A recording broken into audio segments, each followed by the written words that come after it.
রাসূলুল্লাহ সাল্লাল্লাহু আলাইহি ওয়াসাল্লাম এই তো মহিলার ব্যাপারে বললেন, আর ছেলের ব্যাপারে রাসূলুল্লাহ সাল্লাল্লাহু আলাইহি ওয়াসাল্লাম কি বলছেন? ইযা আতাকুম মান তারদানা দীনাহু ওয়া খুলুকাহু ফাযাওয়িজুহু ওয়া ইল্লা তাকুন ফিতনাতুন ফিল আরদি ওয়া ফাসাদুন আরিদ। রাসূলুল্লাহ সাল্লাল্লাহু আলাইহি ওয়াসাল্লাম বলছেন, মেয়ের ব্যাপারে ক্লিয়ার হয়েছে? যেই মেয়েটাকে আপনি বিবাহ করবেন তার বিষয় ক্লিয়ার হয়েছে। এরপরে রাসূলুল্লাহ সাল্লাল্লাহু আলাইহি ওয়াসাল্লাম বলছেন, ইযা আতাকুম মান তারদানা দীনাহু ওয়া খুলুকাহু, যখন তোমাদের কাছে এমন কোন যুবক ব্যক্তি আসে যেই যুবকের দিন এবং তার চরিত্র সন্তোষজনক, বুঝছেন তো? রাসূলুল্লাহ সাল্লাল্লাহু আলাইহি ওয়াসাল্লাম কি বলছেন? যেই যুবকের দিন এবং তার চরিত্র সন্তোষজনক, রাসূলুল্লাহ সাল্লাল্লাহু আলাইহি ওয়াসাল্লাম বলছেন ফাযাওয়িজুহু, তাহলে তোমরা সেই যুবকের সাথে তোমাদের মেয়ের বিবাহ দিয়ে দাও, বিবাহ পড়িয়ে দাও। যদি তা না হয়, রাসূলুল্লাহ সাল্লাল্লাহু আলাইহি ওয়াসাল্লাম বলছেন ওয়া ইল্লা তাকুন ফিতনাতুন ফিল আরদি, যদি তোমাদের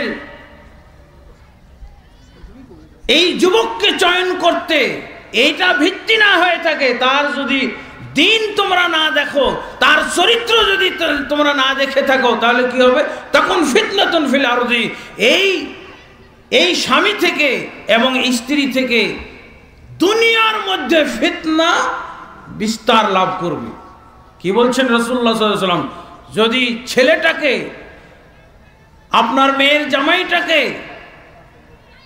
স্বামী যদি এরকম না হয়, দিনদার এবং সচ্চরিত্রবান যদি না হয়ে থাকে, তাহলে রাসূলুল্লাহ সাল্লাল্লাহু আলাইহি ওয়াসাল্লাম বলছেন তখন ফিতনাতুল ফিল আরদি, তাহলে জমিনের বুকে ফিতনা ফাসাদ তৈরি হবে, ফিতনা ফাসাদ ছড়িয়ে যাবে, ওয়া ফাসাদুন আরিদ, এবং ব্যাপক ধরনের বিপর্যয় সৃষ্টি হবে।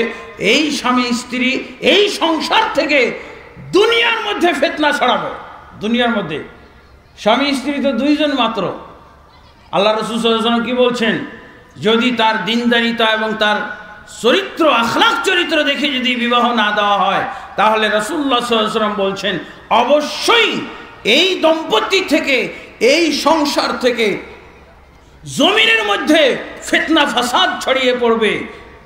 রাসূলুল্লাহ সাল্লাল্লাহু আলাইহি ওয়াসাল্লামের কথা কি ফেলে দেওয়ার মতো হতে পারে? অবশ্যই না। রাসূলুল্লাহ সাল্লাল্লাহু আলাইহি ওয়াসাল্লাম বলছেন তাহলে এই সংসার থেকে শুধু তার বাড়িতেই অশান্তি তৈরি হবে না, আল্লাহর রাসূল সাল্লাল্লাহু আলাইহি ওয়াসাল্লাম বলছেন জমিনের মধ্যে ফিতনা ফাসাদ বিস্তার লাভ করবে। এই সংসার থেকে জমিনওয়ালারা, এই জমিনবাসীও তাদের অনিষ্টতার মধ্যে পড়ে যাবে। আল্লাহর রাসূল সাল্লাল্লাহু আলাইহি ওয়াসাল্লামের বক্তব্য। তাহলে অবশ্যই, এবং এটা কিন্তু অনাগত সন্তানের একটা হক, যেই সন্তান এখনো জন্ম নেয় নাই, ইসলাম তার হককে এভাবে প্রতিষ্ঠিত করে দিয়েছে যে ওই অনাগত সন্তানের মাটা যেন এরকম হয়, অনাগত সন্তানের বাবা যেন এরকম হয়, অভিভাবকদের উপরে এই দায়িত্ব ইসলাম দিয়ে দিয়েছে। যদি এরকম বাপ হয়, এরকম মা হয়, তাহলে সেই সংসার থেকে, সেই পরিবার থেকে সন্তান কেমন হবে? অবশ্যই সুসন্তান বের হবে এই পরিবার থেকে। এটা অনাগত সন্তানের একটা অধিকার আল্লাহ তাবারক ওয়া তাআলা প্রতিষ্ঠিত করেছেন, ইসলাম প্রতিষ্ঠিত করে দিয়েছে। তাহলে আলহামদুলিল্লাহ, ইসলামী পদ্ধতির বিবাহটা সংক্ষেপে আপনারা শুনবেন। ভিত্তিটা তো বোঝা গেল কি ধরনের হবে। তাহলে ইসলামী পদ্ধতি বিবাহ দিলে ইসলামী পদ্ধতির তিনটা রোকন আছে। কয়টা রোকন আছে? তিনটা রোকন। ইসলামী পদ্ধতিতে তিনটা রোকন আছে বিবাহের। এক নম্বর রোকন কি? বিবাহে বাধা নেই, মাহরামিয়াতের সম্পর্ক নেই।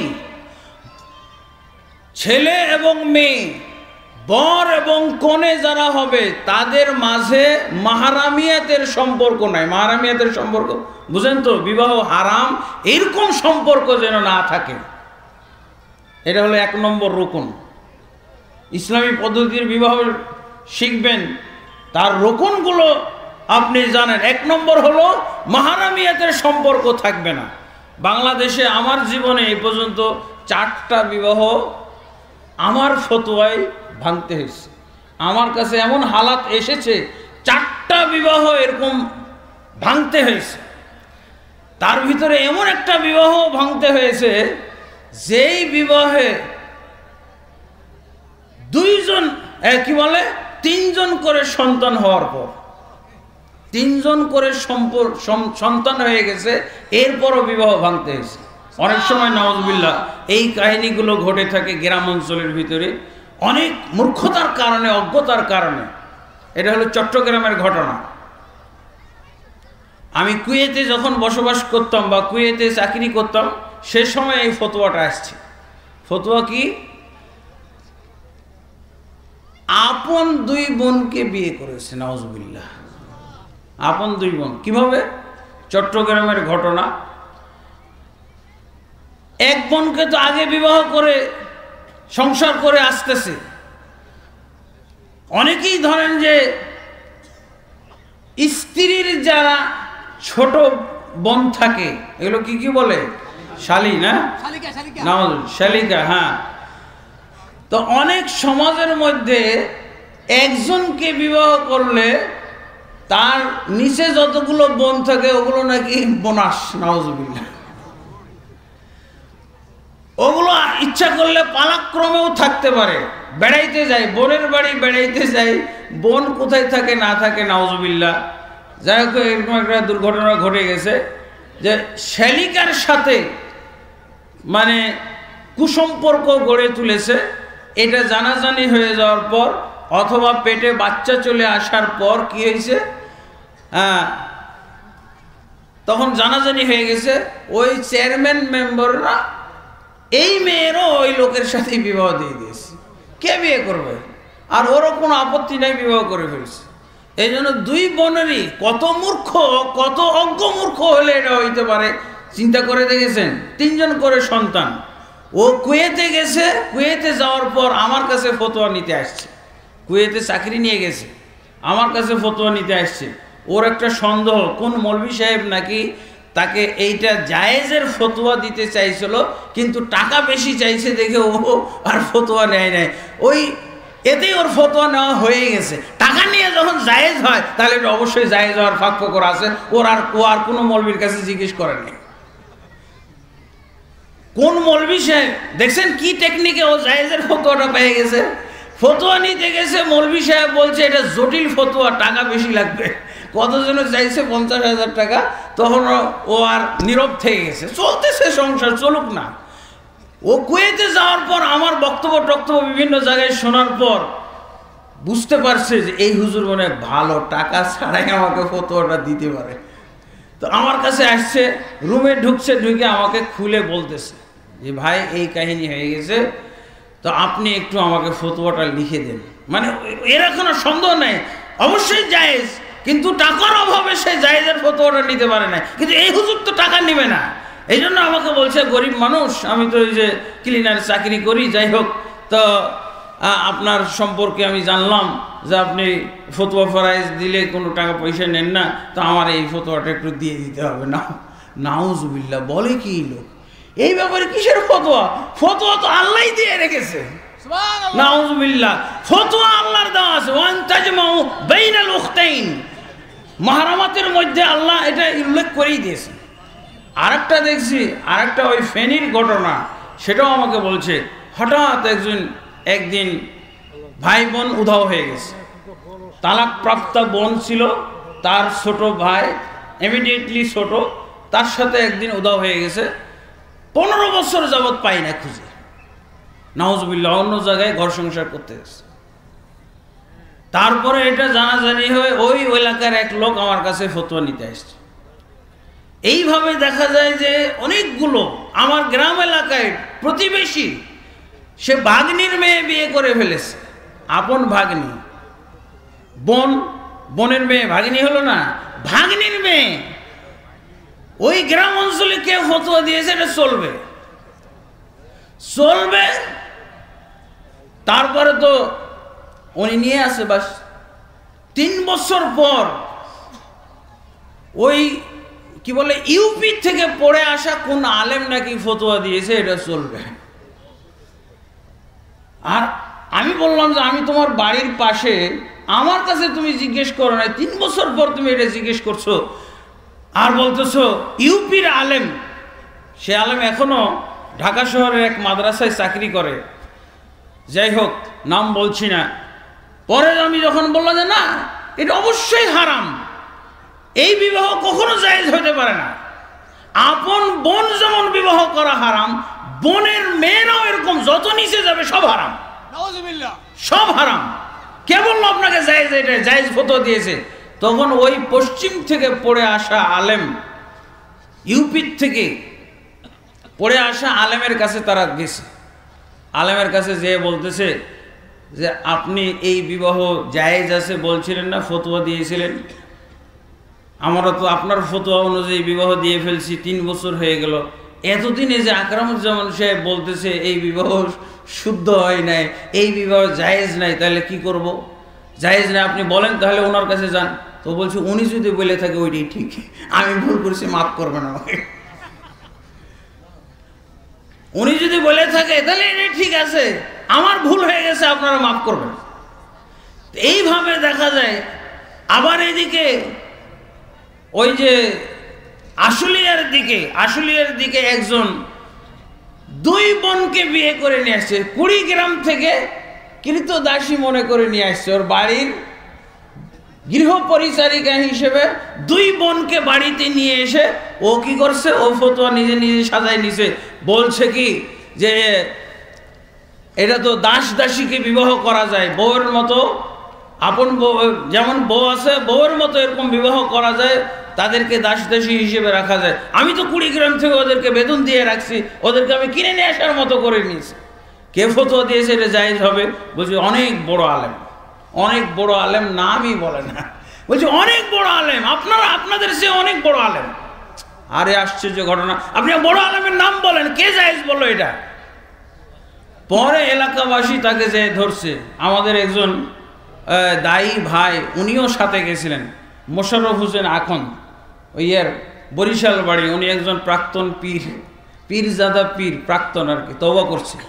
তো উনি সহ গেছেন ওই লোকের বাড়িতে, একটা ফ্যাক্টরির মালিক, কুড়িগ্রামের 2 আপন বোনকে বিয়ে করে বলতেছে অনেক বড় আলেমের কাছে ফতোয়া দিয়েছে।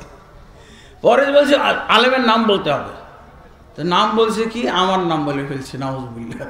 বলছে ওনার কাছে ফতোয়া দিয়েছি, ফতোয়া নিয়েছি। আমি তো দাস দাসী যেটা আগে, এটা তো সব কোরআন হাদিসে আছে, আগের যুগে দাস দাসী প্রথা এটা তো ছিলই। তারপর আমি তখন ফতোয়া লিখে দেই যে এই আপন 2 বোনকে বিয়ে করা এটা 2 দিক থেকে গর্হিত এবং ইসলাম বিরোধী কাজ করা হয়েছে। এক তো আপন 2 বোন, আর এরা হলো কৃতদাসী নয়, এদেরকে কৃতদাসী মনে করে এইভাবে ব্যবহার করা হচ্ছে বা বিবাহ করা হয়েছে, এটা ডবল হারামের কাজ করা হয়েছে। কৃতদাসী নয়, স্বাধীনা মহিলাকে এইভাবে কৃতদাসীতে পরিণত করা হয়েছে, 2 দিক থেকে এটা হারাম কাজ করা হয়েছে। এরপরে তো ওই লোক তওবা করছে। টাঙ্গাইলে একজন আপন নানিকেই বিয়ে করে ফেলেছে, নাউজুবিল্লাহ। এখন বলছে আমি দিল্লির থেকে ফতোয়া নিয়ে এসেছি। আমাদের হাফেজ আনিসুর রহমান, ওই যাত্রাবাড়ি মাদ্রাসার টিচার, ওনার গ্রামের ঘটনা। এইভাবে দেখা যায়। তাহলে বিবাহর আগ প্রথম রুকন হলো মাহরামিয়াতের সম্পর্ক খতিয়ে দেখতে হবে। 2 নম্বর হলো ইজাব এবং কবুল। 2 নম্বরটা কি? ইজাব। 3 নম্বর রুকন বলা হয় কবুল। ইজাব কাকে বলা হয়? ইজাব হচ্ছে যখন ইসলামের দৃষ্টিতে একজন স্ত্রী না একজন বর এবং একজন কনে, একজন যুবক এবং একজন যুবতী যখন রেডি হলো বিবাহের জন্য, এখন কি হবে? প্রস্তাব দিতে হবে। ইজাব। ইজাবের বাংলা কি? প্রস্তাব। আমি আমার মেয়েকে আর এই আমি আমার মেয়েকে, আমার কন্যা অমুককে তুমি অমুকের সাথে এত টাকা মহারণার বিনিময়ে বিবাহের প্রস্তাব দিচ্ছি, এটাকে বলা হয় ইজাব। এটা কে বলবে? এই ইজাবের মালিক কে? ইজাবের মালিক হলো মেয়ের ওয়ালি,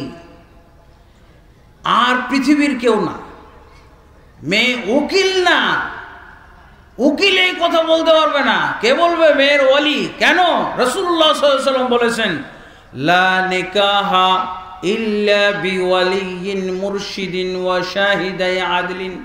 ইসলামে কোনো বিবাহ জায়েজ নেই, হালাল নেই, শুদ্ধ নেই, যতক্ষণ পর্যন্ত ওই বিবাহ আকদ না করাবে ওয়ালি মুর্শিদ। ওয়ালি মুর্শিদ কাকে বলা হয়? বিচক্ষণ, জ্ঞানবান, বিবেক সম্পন্ন একজন ওয়ালি। আর কি? ওয়া শাহিদায়ে আদলিন, এবং দুইজন ন্যায়পরায়ণ সাক্ষী। এই দুইজন ন্যায়পরায়ণ সাক্ষীর মাধ্যমে বিবাহ শুদ্ধ হয়। তাহলে প্রথম ইজাবের মালিক হলো যে প্রস্তাব দিবে, সে কে? ইজাব মালিক হবে ওয়ালি, মেয়ের বাবা। আর ওয়ালি কাকে বলা হয়? ওয়ালি হলো মেয়ের পুরুষ পক্ষ, মেয়ের বাবা। যদি মেয়ের বাবা না থাকে তাহলে মেয়ের দাদা, মেয়ের দাদা না থাকলে মেয়ের চাচা, মেয়ের চাচা না থাকলে ভাই, পুরুষ লোকগুলো।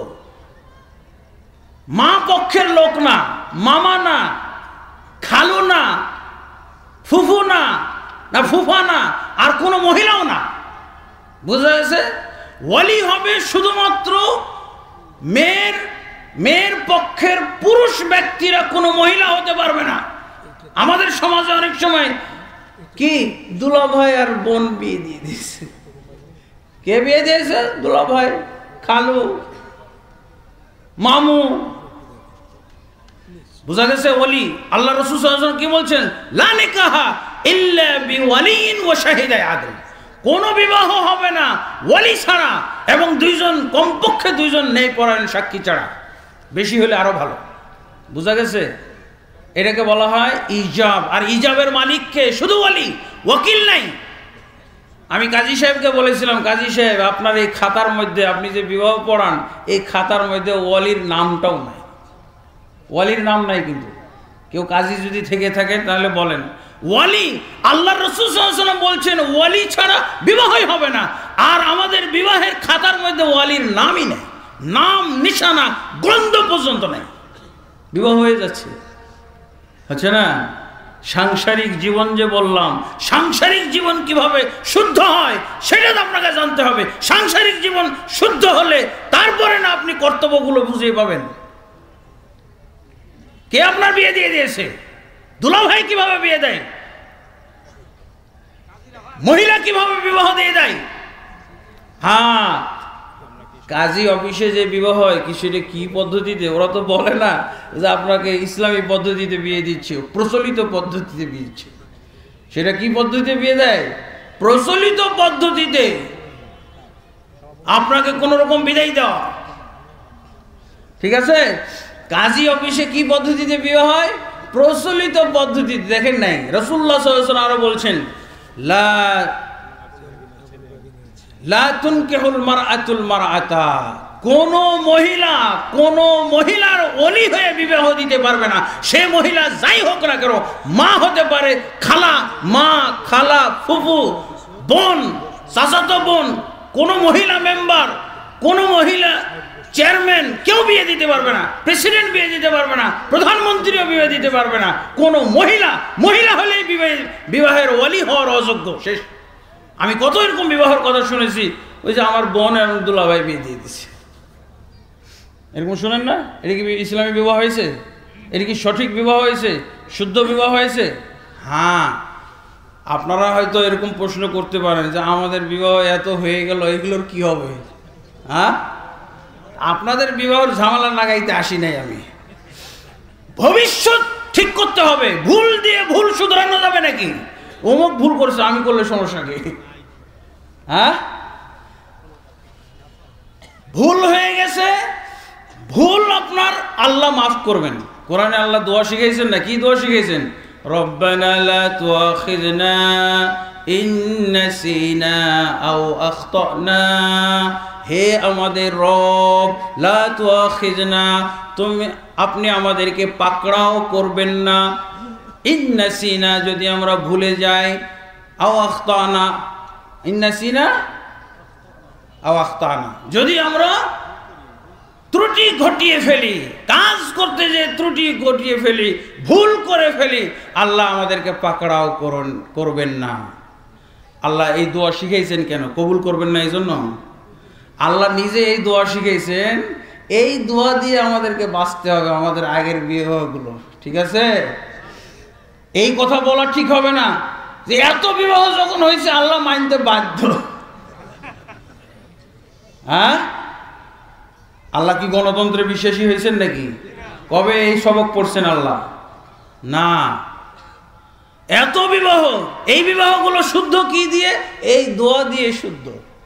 আল্লাহ ভুল করে ফেললে, ত্রুটি ঘটিয়ে ফেললে আমাদের পাকড়াও করবেন না, এই দোয়া শিখে। কিন্তু এই দোয়া আছে দেখে আর আপনি শিখবেন না? না শিখবেন না নাকি? দোয়া যেহেতু আছে তাহলে আর শেখার দরকার কি? শেখার দরকার নাই। হ্যাঁ, যদি আপনি বলেন যে এই দোয়া দিয়েই চলবো সারা জীবন, তার অর্থ হলো ভুল দিয়ে ভুল শুধরানো। ও ভুল করলো কেন আমিও ভুল করবো, ও নামাজ পড়ে না আমিও নামাজ পড়বো না। হ্যাঁ, এইরকম হয়ে গেল না? তারপরে আরেকটা ঘটনা আছে, সেটা কি? বিধর্মীদের বিবাহ তো শুদ্ধ, বিধর্মীদের বিবাহ শুদ্ধ না? দুইজনে, একটা হিন্দু দম্পতি যদি আপনার কাছে আসে, বৌদ্ধ ধর্মের একটা লোক আসে, বৌদ্ধ ধর্মের একটা দম্পতি আসে, বৌদ্ধ ধর্ম, হিন্দু ধর্ম, খ্রিস্টান ধর্ম এখান থেকে আসে, আপনার কাছে ইসলাম গ্রহণ করতে চায়, তাহলে কি তার আগের বিবাহ কি ভঙ্গ হয়ে যাবে? তারা স্বামী স্ত্রী হিসেবেই ইসলাম ধর্মে দীক্ষিত হবে। কারণ কি? ওই যখন সে বিবাহ করে তখন তো তার উপরে ইসলামের নিয়মাবলী বর্তাই নাই ছিল, সে তো ভুলের মধ্যেই ছিল, ভুল ছিল তার, তার জীবনের সবই তো ভুল, বিবাহ ভুল, একটা ধরে লাভ আছে? এখন শুধু তাকে ইসলামের কালেমা পড়িয়ে তাকে আপনি ইসলাম ধর্মে দীক্ষিত করবেন, তার ধর্ম ঠিক, ধর্ম অনুযায়ী বিবাহ। তার মানে কি হিন্দু পদ্ধতির বিবাহ জায়েজ আছে? তার মানে কি বৌদ্ধ পদ্ধতির বিবাহ জায়েজ আছে? তার মানে কি ইহুদি পদ্ধতির বিবাহ জায়েজ আছে? ইসলাম তার বিবাহ মেনে নিয়েছে, তাদের দম্পতি অ্যাকসেপ্ট করেছে, তার অর্থ কি এটা কি এখন হিন্দু ধর্মের বিবাহ ইসলাম ধর্মে চলবে না? মুসলমানের যে সিস্টেম আছে সেটাই চলতে হবে। বন্ধুগণ, ভুল দিয়ে ভুল শুধরানোর চেষ্টা করবেন না, এটা আরেকটা ভুল। ভুল দিয়ে ভুল শুধরানোর চেষ্টা করা, এই চেষ্টাই ভুল, তওবা করা উচিত। আর আমরা যে ইসলাম পালন করি, আমরা যেই ধর্মের অনুসারী, সেই ধর্মের ভিত্তি কিসের উপরে জানেন? ইকরা ফালাম কারাতু, তিনটা শব্দ, ইকরা ফালাম কারাতু। ইকরা অর্থ কি? পড়ো। পড়ো, এটা কখন এসেছে? নামাজের আগে, ইমানের আগে, সালাতের আগে, সিয়ামের আগে পড়ো। পড়ো, এই ধর্মের উপরে আমরা আছি। আমরা কোন ধর্মের উপরে? মূর্খতার ধর্মে, অজ্ঞতার ধর্মের উপরে আল্লাহ আমাদেরকে জন্ম দেননি। কিসের উপরে জন্ম দিয়েছেন? ইকরা বিসমি রাব্বিকাল্লাযী খলাক। আমরা ইবাদত শিখার আগে, আমরা ঈমান শিখার আগে পড়ি। পড়ার ধর্ম এটা। ফালাম আন্নাহু লা ইলাহা ইল্লাল্লাহ, তুমি জ্ঞান অর্জন করো, জানো যে আল্লাহ ব্যতীত প্রকৃত মাবুদ কেউ নেই। মুহাম্মদ সাল্লাল্লাহু আলাইহি সাল্লাম আল্লাহর রাসূল। ফালাম, লা ইলাহা ইল্লাল্লাহ, আমাদের ধর্মে লা ইলাহা ইল্লাল্লাহর পূর্বে ফালাম আছে। আর আমাদের কবরে যে কি বলতে হবে? কারাতু কিতাবাল্লাহি। তিনটা প্রশ্নের জবাব দেওয়ার পর আরেকটা প্রশ্ন করা হবে, যারা উত্তীর্ণ হবে তাদেরকে আরেকটা প্রশ্ন করা হবে, মা ইউদরিকা, তুমি কোথা থেকে এই তিনটা প্রশ্নের জবাব জেনেছো? তখন সে কি বলবে? কারাতু কিতাবাল্লাহি ফাআমানতু বিহি ওয়া সাদ্দাকতুহু, আল্লাহর কিতাব পড়ে জেনেছি। তো প্রত্যেককে বলবে না এই কথাটা? কবরে যারা থাকবে, যারা উত্তর দিতে পারবে তাদের উত্তরের চতুর্থ উত্তর এটা হবে, আর যারা দিতে পারবে না তাদের সবই ধ্বংস। তাহলে অজ্ঞতা দিয়ে আমি ইসলাম চালাবো কি করে? ভুল দিয়ে ভুল শুধরানো, অজ্ঞতা দিয়ে অজ্ঞতা কায়েম করা হবে, এটা হইতে পারে না। আপনি যেই দৃষ্টিতে বলছেন আমাদের বিবাহগুলো কি হবে, আপনারা তো সমাধান দিয়ে দিলাম। হিন্দুর যে সমাধান, বৌদ্ধের যে সমাধান, ইহুদির যে সমাধান, নাসারা খ্রিস্টানের যে সমাধান, অজ্ঞতার উপরে আমরা মুসলিম পরিবার যারা এইভাবে বিবাহ করেছি তাদের সমাধান ওইটি, ঠিক আছে? কিন্তু এখন কি সারা জীবন ওইটাই দিয়ে চালাবো নাকি? ইকরার ধর্ম না এটা, পড়েন, পড়ার উপরে ভিত্তিশীল হোক। তাহলে কি এটা হলো কি ইজাব। রাসূলুল্লাহ সাল্লাল্লাহু আলাইহি ওয়াসাল্লাম আরো কি বলছেন, লা তুনকিহুল মারআতুল মারআতা, কোন মহিলা মহিলার বিবাহ দিতে পারবে না। ওয়ালা তুনকিহুল মারআতু নাফসাহা, কোন মহিলা নিজের বিবাহ নিজে দিতে পারবে না। নিজের বিবাহ নিজে দেয় না। কাজী অফিসে কে থাকে? ওর পিতা থাকে, দাদা থাকে। ওই যে একটা যুবকের হাত ধরে চলে গেল, কে ওর বিয়ে দিয়ে দিল? রাসূলুল্লাহ সাল্লাল্লাহু আলাইহি ওয়াসাল্লাম বলছেন, লা তুনকিহুল মারআতু নাফসাহা। সহিহ আবু দাউদের হাদিস, সুনান আবু দাউদের মধ্যে আছে, মহিলা তিরমিজির মধ্যে আছে, কোন মহিলা অন্য মহিলার বিয়ে দিতে পারবে না, কোন মহিলা নিজের বিবাহ নিজে দিতে পারবে না। কি করবে, কি হবে? ফাইন্নাজ জানিয়াতু তানকিহু নাফসাহা। আল্লাহ রাসূল সাল্লাল্লাহু আলাইহি ওয়াসাল্লাম ব্যাকরণ বেঁধে দিলেন, কেবলমাত্র জানিয়া ব্যভিচারিণী মহিলা যে সেই নিজের বিবাহ নিজে দেয়। রাসূলুল্লাহ সাল্লাল্লাহু আলাইহি ওয়াসাল্লামের দেওয়া টাইটেল, যেই মেয়ে নিজের বিবাহ নিজে দেয় সেই মেয়েকে, সেই মহিলাকে রাসূলুল্লাহ সাল্লাল্লাহু আলাইহি ওয়াসাল্লাম কি ঘোষণা করলেন? জানিয়া, ব্যভিচারিণী। আপনি যত তাকে সতীসাধ্য বলেন, লাভ আছে? রাসূলুল্লাহ সাল্লাল্লাহু আলাইহি ওয়াসাল্লাম কি বললেন? কেবলমাত্র জানিয়া মহিলা সেই নিজের বিবাহ নিজে দিতে পারে। কাজী অফিসগুলো কে থাকে ওখানে? একটা যুবকের হাত ধরে যে চলে গেল, ইসলামী বিবাহ পদ্ধতি জানা থাকলে এই ঘটনাগুলো একটাও ঘটতো না। একটাও ঘটতো? ইসলামী বিবাহ পদ্ধতি যদি জানা থাকতো, এরকম মাহফিলে যদি ইসলামী বিবাহ পদ্ধতিগুলো আলোচনা করা হতো, আজকে তো সংক্ষেপে আলোচনা করতেছি, এই সংক্ষিপ্ত আলোচনা যদি জানা থাকতো, এই অনাকাঙ্ক্ষিত ঘটনা ঘটতো। অনেক পরিবারে এগুলো ঘটছে না? আপনি কষ্ট তো ঠিকই পাচ্ছেন, আপনার মুখে, আপনার বংশে, আপনার পরিবারে চুনকালি লাগতেছে কিনা? আপনি বেইজ্জত হচ্ছেন কিনা? আপনি অসম্মানী হচ্ছেন কিনা? মর্যাদাহানি ঘটছে কিনা আপনার? এই ইসলামী পদ্ধতির বিবাহ যদি আপনার জানা থাকতো, একটা ঘটনা, কোনো যুবক যাইতো? সারা বাংলাদেশের কাজীরা যদি বিবাহ পড়াইতো, তাও আপনার বিবাহ হবে না। তা আপনি যাবেন? রাসূলুল্লাহ সাল্লাল্লাহু আলাইহি ওয়াসাল্লাম বলছেন, কমপক্ষে ইজিন থাকতে হবে, কমপক্ষে ইজিন থাকতে হবে। ওয়ালি তো আকদ করাবে, আকদ যদি না হয়, ওয়ালি যদি আকদ না করায়, তাহলে কমপক্ষে ওয়ালির ইজিন থাকতে হবে সেই বিবাহতে। ওয়ালির ইজিন মানে কি? ওয়ালি অবশ্যই ইজিন দিবে। রাসূলুল্লাহ সাল্লাল্লাহু আলাইহি ওয়াসাল্লাম সেটাও বলে দিয়েছেন, আইয়ুমা ইমরাতিন নাকাহাত বিগাইরি ইজনি ওয়ালিহা ফানিকাহুহা বাতিলুন বাতিলুন বাতিলুন। যেই মহিলা তার ওয়ালির অনুমতি ছাড়া বিবাহ বসে, রাসূলুল্লাহ সাল্লাল্লাহু আলাইহি ওয়াসাল্লাম বলছেন ওই মেয়ের বিবাহ বাতিল বাতিল বাতিল। তাহলে কাজী অবশুদ্ধ করে দিলে হবে? সারা বাংলাদেশের মৌলভী সাহেবরা যদি সাক্ষী দেয় যে সহি, তো হবে?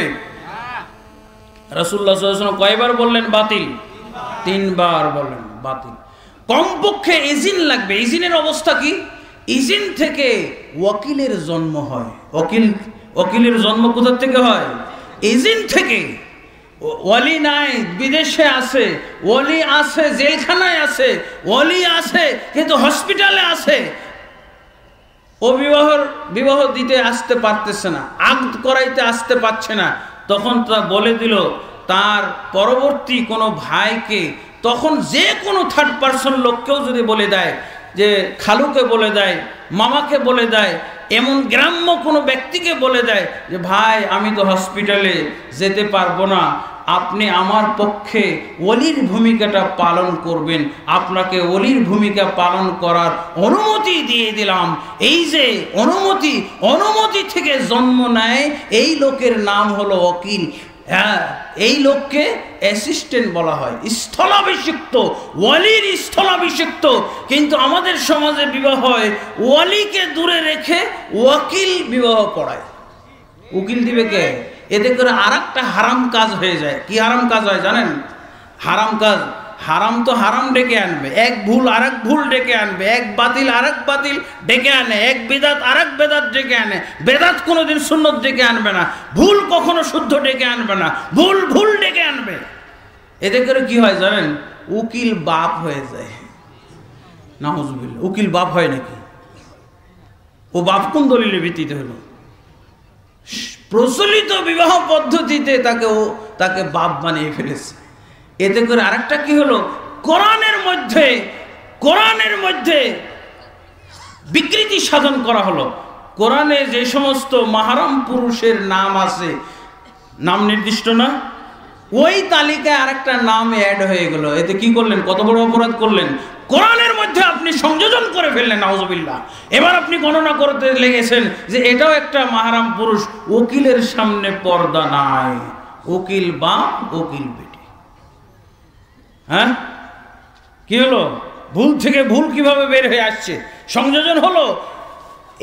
এই লোককে কে বললো? কোরআন কি অনুমতি দিয়েছে যে এই লোক এখন মাহরাম হয়ে গেল, এই মহিলার মাহরাম হলো, এই মহিলার বাবা হয়ে গেল? কি করে বাবা হলো? বুঝেছেন? এগুলো হলো বিবাহের ক্ষেত্রে অনেক ঝামেলার বিষয়। বন্ধুগণ, এগুলো যদি আমরা বিবাহ পদ্ধতি অনুসরণ না করি, আরো কিছু আছে বিবাহের ফরজ।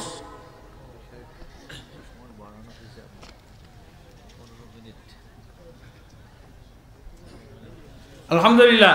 তাহলে বলেন তো, ইসলামী পদ্ধতির বিবাহের মধ্যে কত জরুরি বিষয় আমাদের জন্য লুকায়িত রয়েছে, কত অজানা জিনিস আমাদের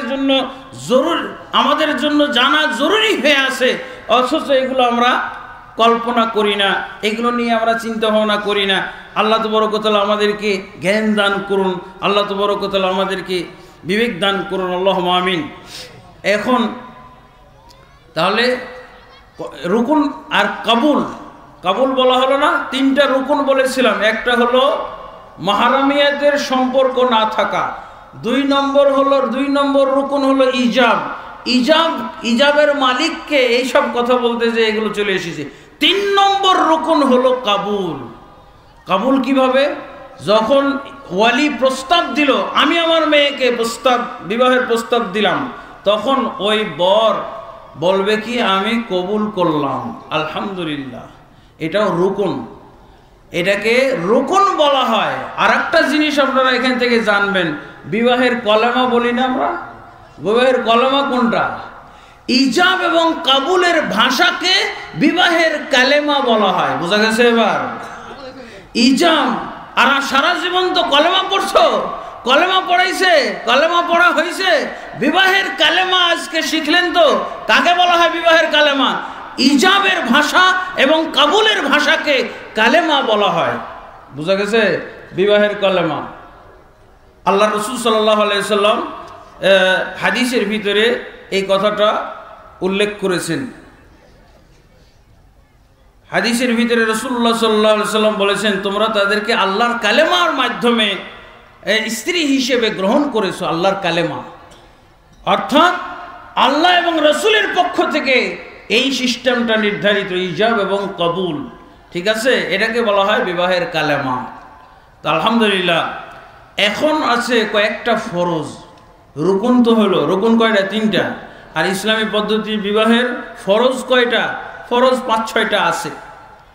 1 নম্বর হলো, কার সাথে কার বিবাহ হচ্ছে নির্দিষ্ট করতে হবে। ভাই 3 জন আছে, কোন ভাইয়ের সাথে বিবাহ হচ্ছে?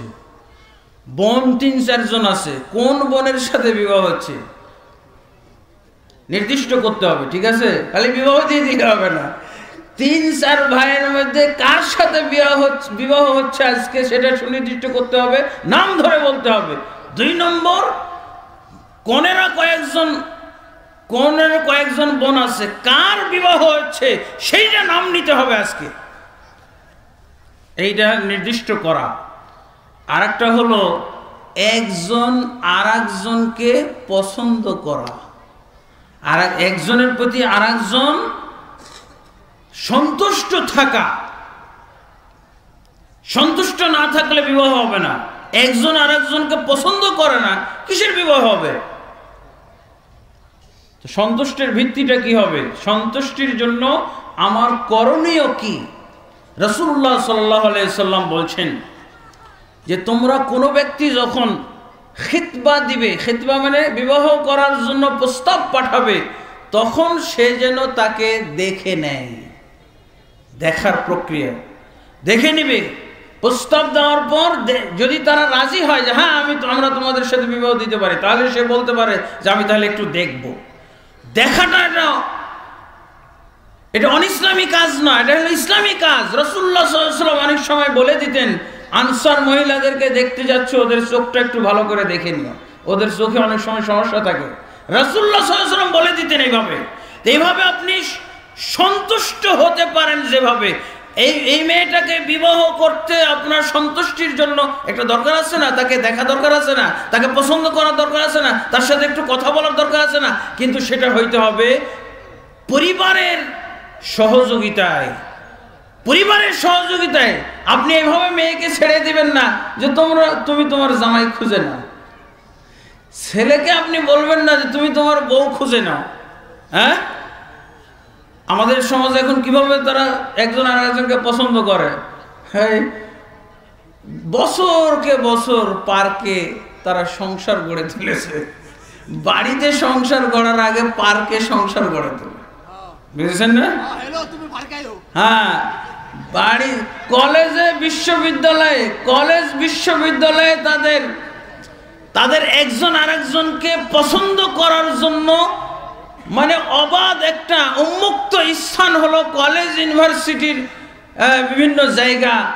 অনেক সময় দেখেন গোপন জায়গা, নির্জন জায়গা, নাউজুবিল্লাহ। আবার অনেকেই যারা বেশি মডার্ন ফ্যামিলি, তারা বলছে তোরা বিবাহ করবি তো একটু ব্যাংকক থেকে ঘুরে আয়। হ্যাঁ, এটা কি পছন্দের ভিত্তি নাকি? নাউজুবিল্লাহ। এটা হলো জিনার ভিত্তিতে।